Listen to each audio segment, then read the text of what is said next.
Nawasalimia nyinyi wote, nawasalimia habari.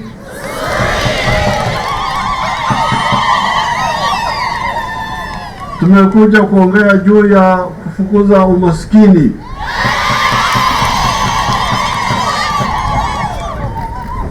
Tunataka watu wote wawe tajiri. What NRM taught you was that there are two types of agriculture. Kinede NRM la mi kabatisho arete wagain.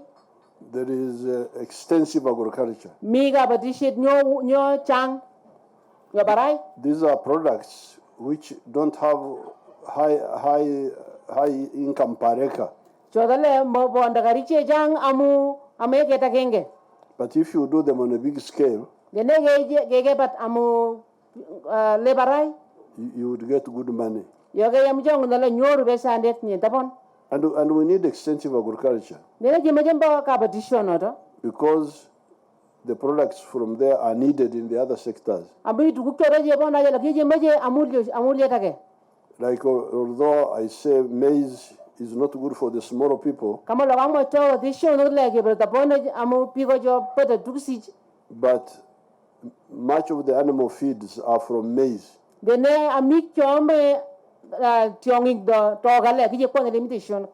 So there's no, you can't do the farming of poultry and piggery and even cows without maize. But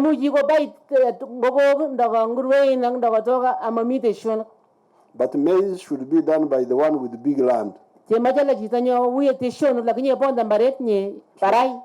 if you get small from 1 acre,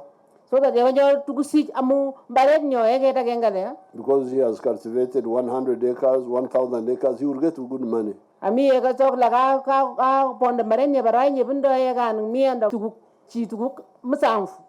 acre for coffee, like the family here are doing. 1 acre for fruits. This is something you will have now to teach you, because fruits, especially capture, which is cold,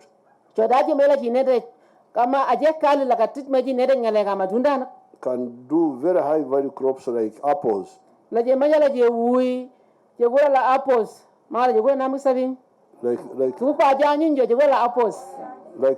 grapes. These are very high value. If you go to the supermarkets, they are being imported from South Africa. And then finally, those who are near the wetlands, like the ones in Bukit who are wasting the wetlands, they should do fish farming. Not in the center of the swamp, but at the edge of the swamp, so that the swamp comes back, and then it brings water for irrigation. Because we need irrigation. But if you need irrigation, where would you get the water from if you are drying the wetlands?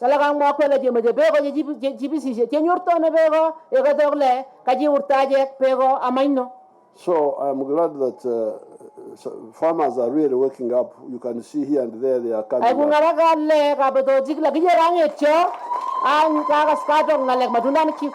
And here we already have one mkoriandit.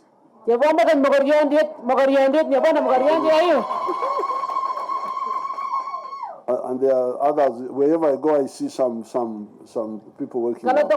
Kwa ile shamba ya kofi, nikaona bei ya kofi imeshinda ile ya mahindi, kwa sababu wewe mzee ulisema ukitembea na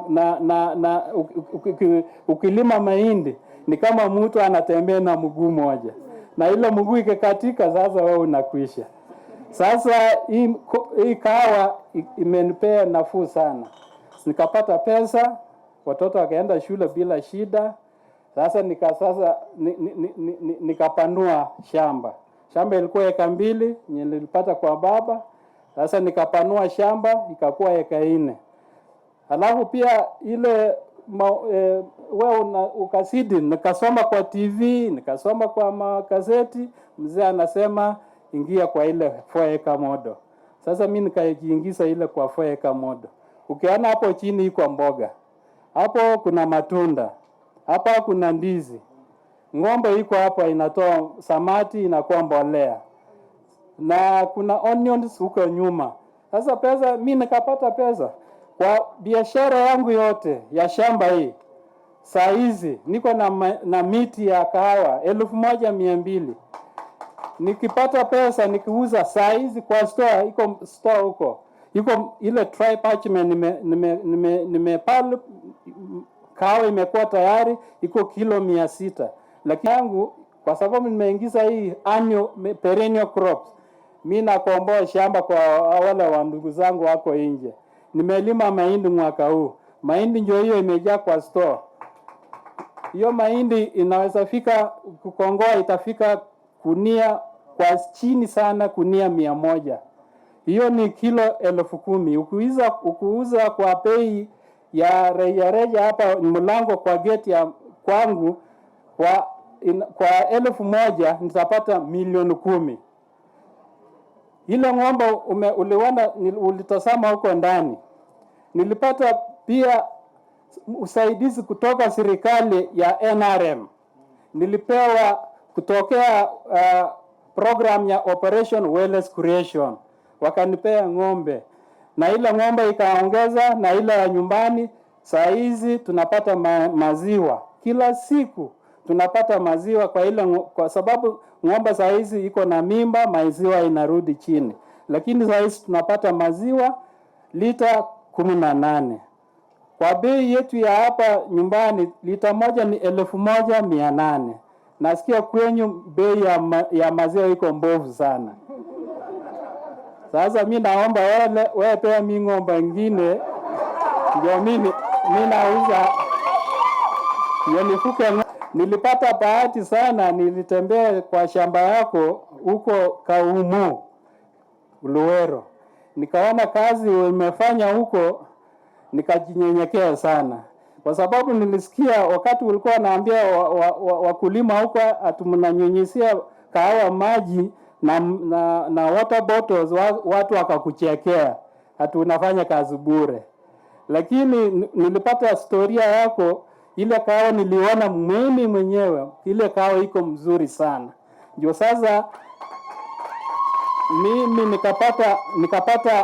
nikapata mori sana nikuje nifanya kazi na nguvu. Kwa sababu nikasema huyu mzee Oyori amekuwa mzee, lakini anafanya kazi mzuri sana, hata mimi nasema lazima nifanye ile kazi. Niike kazi yenye unafanya.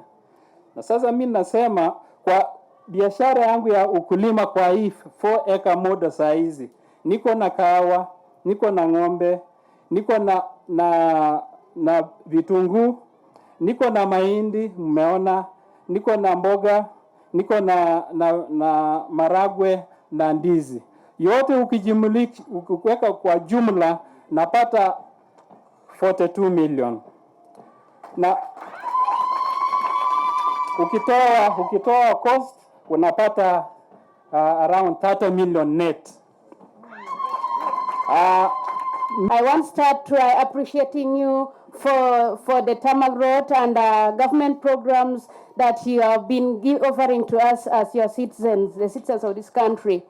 One of them, we have the parish development model, and so far as a district, aware that parish development model is one of the key aspects in trying to fight against poverty. Your Excellency, we have right now Buka district has disbursed up to 90%. Right, Your Excellency, we want to appreciate you as for offering us the industrial hub. It has helped our youth so much. And with the tarmac road, Your Excellency, allow me to, as I congratulate you, appreciate you for the services that you have granted to us across the sectors, education, health. Your Sebei region this year, we have the implementation of cultural aspect, that is circumcision. And Sebei region is one of the regions that has been practicing FGM, which has now stopped. And some time back, we had been promised the construction of a girls' school. And as we speak, Mudat and Kwen districts have been given girls' secondary schools, which are already constructed. And this might plea for Bukwa district, you would help us in terms of construction of Kortek Girls' Secondary School.